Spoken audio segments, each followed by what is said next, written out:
আজকে টেলিভিশনের অব্যাহত প্রচারণা, দুশ্মনের অব্যাহত টানা লাগাতার প্রচারণা আমাদের নারী পুরুষকে বেসামাল বানায়।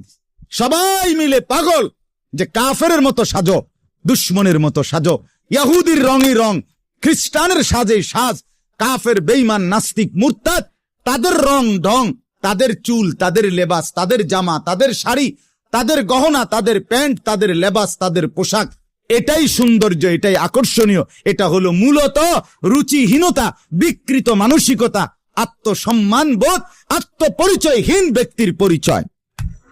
যে নিজেকে চিনে না, যে জানে না আমি চিনি আলহামদুলিল্লাহ, আমার আল্লাহ আছে, আমার একজন রসুল আছে, আমার একটা কিতাব আছে, আমার একটা ধর্ম আছে, আমি কেন অন্যের পোশাক পরবো, আমি কেন অন্যের রঙে সাজবো? আমি কি ফকির?